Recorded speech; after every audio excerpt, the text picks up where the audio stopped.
Well, hello, folks out there in YouTube land. Got a fun show for you. We're going to talk about some YouTubers. You know, I always like to follow some of these folks and listen to what they have to say. And one of them actually ashamed us because we're not confident enough. And really, are we still suffering from battered Vols syndrome? Because some of that's come back. And I think the Austin Peay game kind of reminded us of that. See, last year was so therapeutic for us. You know, we just kind of exercised all those demons. First the Florida demon, then the Alabama demon. LSU was kind of a demon. We didn't expect to win down there at the Death Valley. And then we beat Clemson, which was, you know, ACC's best team last year. So we exercised a lot of demons, no question. But when you've suffered for 15 years from battered Vols syndrome, it can come back on you. And I think that's kind of what's been happening. I don't mind telling you, I have been this guy right here easily many times, and I know some of you have too. Now, I'm way better than I was, no doubt, but it still rears its ugly head every now and again. Now, I'm not going to sit here and stress too much about this game because of a lot of reasons. First of all, I think we got a really good QB room, and I do feel like Joe will play well. I think he'll play like he did against Clemson. I think the pressure's on. If he does not, we've got the number one player in the country behind him, and he's been there 10 months. I know he'd be a true freshman, but he's not your normal freshman. And then also we've got Gaston Moore, who looked great in the spring game. So I'm not going to sit there and freak out about it. If he doesn't play well, we lose the game. I just open the competition. That's what I do. But I'm really hoping that doesn't happen. That would be bad for me as a YouTuber. I don't mind telling you. The best thing for me is when we're flying high, we're winning. You know, last year I started out this channel, and one of the reasons why, you know, some people's like, oh, you're doing really well. The reason I did well is because we were great. We won 11 ball games. We beat Florida, Pittsburgh. We beat Alabama. Clemson, Kentucky. We beat Kentucky down to the ground.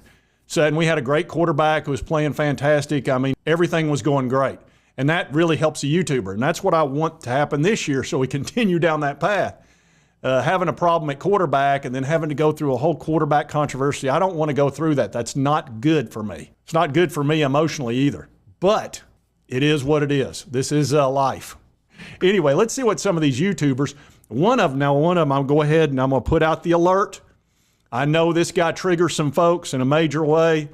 And if you're one of those type folks, I'm going to go ahead and say the name. That way you'll have an opportunity to skip off this video, or at least the segment that he's in. Because, and never say this guy's name 3 times in a row.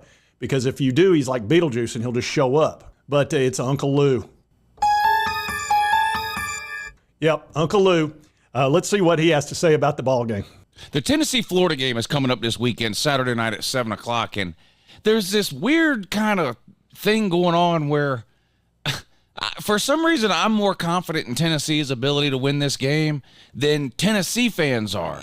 Again, before the season started, I look ahead to this game and I say, I don't see any way Florida's going to win this game. I mean, I was not high on Florida heading into the season. I was high on Tennessee heading into the season. I wasn't sure if Tennessee would be good enough to get to the SEC championship game or the playoffs, but I thought Tennessee would be close to or about as good of a team as they were last season. And the season starts, and, you know, Tennessee looked pretty good week 1 against Virginia. Some of the Tennessee fans were upset about the way they played last week against an FCS team in Austin Peay. Florida fans go out to Utah and just get humiliated by backup players, second and third string quarterbacks. Utah was missing 8 starters. Florida just looked horrendous. Florida comes back home. They also played an FCS team last week, just like Tennessee did, and Florida just beat the bejesus out of them. And there's just something weird going on where there seems to be Florida fans seem more confident in their ability to beat Tennessee than Tennessee fans seem in their ability to beat Florida. Yeah, that's battered Vols syndrome is what that is. That's having lost 9 times at the Swamp. 9 times. 9 times. 9 times. And that can get in your head. You know, sometimes a team's got your number. They've had our number until last year, really. Ever since Heupel showed up, really nobody's had our number, which is fantastic. But that's what it is. It's battered Vols syndrome, no doubt. And so I kind of get it. The Tennessee fans have been beat down for Florida for a long, long time. Look, you know, how are we going to find a way to lose this time? You know, so I get it on that. I sort of get it. You've been beat down. Tennessee has by Florida for a long time. So as a fan base, you almost start to just expect a loss. But I just don't understand. Short of that, like I said, if you remove the history, and people always like to, complain about rankings or everything else that, oh, these teams are just ranked because of what they've done in the past. The past doesn't matter. But then a game like this comes along and they're like, well, Tennessee hasn't beat Florida in Florida since 2003 or whatever it was. And, oh, well, Tennessee's only 2-17 against Florida in the last 19 years or whatever it is. So I would be surprised if Florida beats them. So I don't know, does the past matter or doesn't it? And even if the sort of 15, 16, 17 years of beatdowns that Tennessee received at the hands of Florida has affected the mental state of the Tennessee fan base, which, like I said, I'm not saying that as an insult to the Tennessee fan base, because I understand that as a Georgia fan who was on the same side of a long beatdown at the hands of Florida that lasted multiple years. So I get it, but I don't think that extends to the team, does it? I mean, none of these players were on the team in 2018 when Tennessee had their 0-8 season in the SEC. I mean, it was fine. Yeah, that's true. That's a very important point, and I think we keep reminding ourselves of that, is that the players don't care about that. They may be hearing some of that in the background, but they just came off a win in Neyland at Florida and a really good season, and they're 2-0, so they're probably going, what's the big deal about this? It's just like going on the road, man. It's an SEC game. It's going to be tough. We need to win, which is the mindset they should have. And Heupel doesn't have any of that going on in his head, I promise you. Those coaches, none of those coaches have been the recipient of beatdowns by Florida. They're 1-1, nothing major. So they're not feeling that either. And I think that's what's important. It's just us. And we're worried about Joe. Joe had a poor game against Austin Peay, especially the start of that game. Receivers didn't help him too much, and it's got people worried. But that's what that is. So, everybody else thinks we're going to win for the most part. But not everybody. I've got another guy that thinks we're going to get upset. And this next guy is Matt Be Great, which I have featured a few times. He's got a huge channel. I like his content. I just do. I think he's entertaining. And he'll cover a lot of stuff that a lot of YouTubers won't. And I just find it entertaining. So let's see his upset alert. And they should win this game, but I'm getting a weird feeling about it. I mean, seriously, I'm asking you guys, what if Florida's clicking on all cylinders? Can they pull off this upset story? And a main reason it's a different story isn't because of what Florida's done, it's because of what Tennessee's done. I don't think they look bad, but they haven't looked too impressive, at least in my humble opinion. Maybe I overhyped Tennessee. Maybe I gave them too much credit, because remember, I had them in my preseason top 5. Maybe that was too high, and also maybe this offense can't replicate the same success they did last year. That's a real possibility, because let's not forget Tennessee had one of, if not the best offenses in the nation last year. On the flip side of the ball for Florida, yeah, you didn't start out the season hot or the way you wanted to, but I like to imagine and believe you're going to be fired up for this big-time rival matchup. Am I right? Let me assure you, they will be fired up. Billy Napier's coaching for his life down there. He doesn't want to lose his job at the end of this year. I don't care how much money he's owed or how much he's going to make and all that. He's a competitor, a big-time competitor, and he doesn't want to lose. And he doesn't want to go out like that.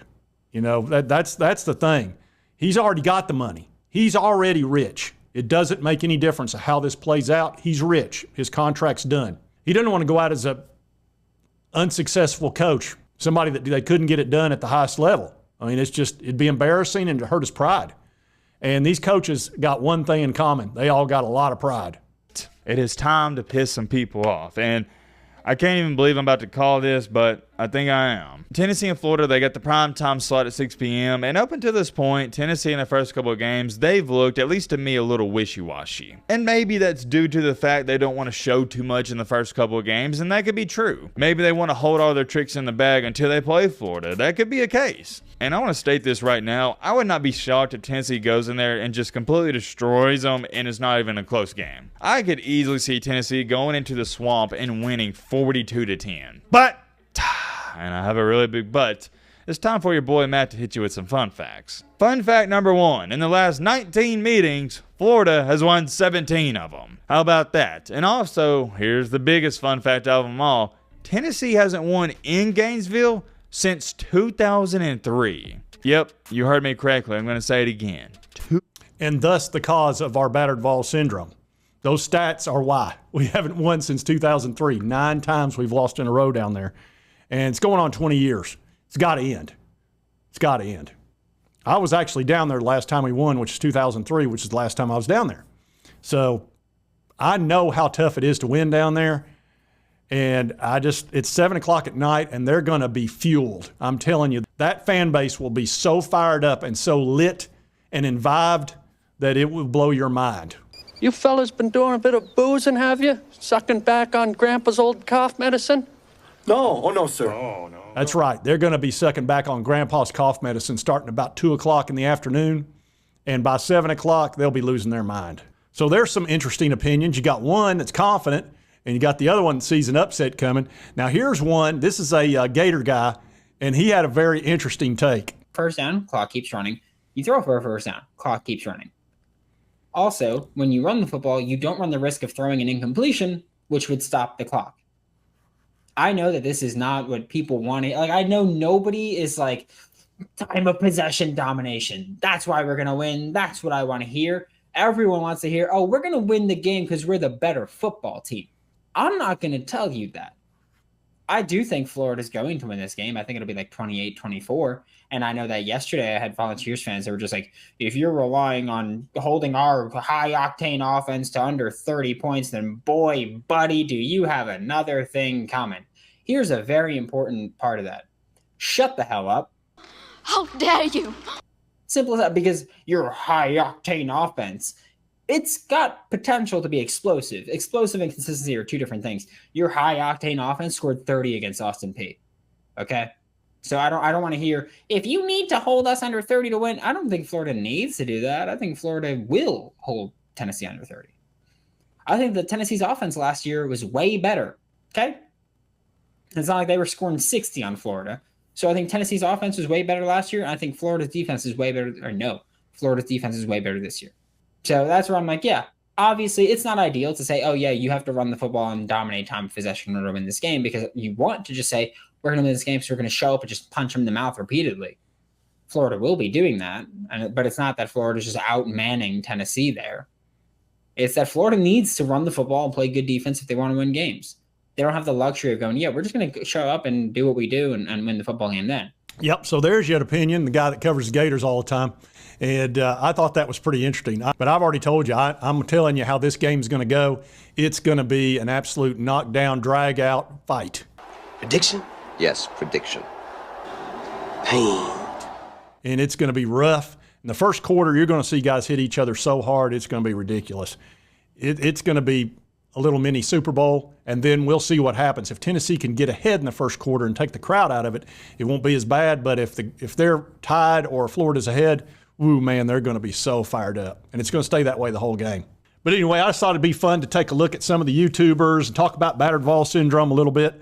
Sometimes it's good to just get it out in the open and talk about it and get some different opinions. But anyway, if you like this content, be sure to hit that like button. Let's me know to continue to cover the Vols, all our naysayers, all our opponents, just anything that kind of floats in front of me. And if you've not subscribed, it's right here on your right, my left. Just hit that little button. I would appreciate it. And right over here is the most recent video that YouTube thinks you'll love. And we'll see you next time on Sports Talk Jay.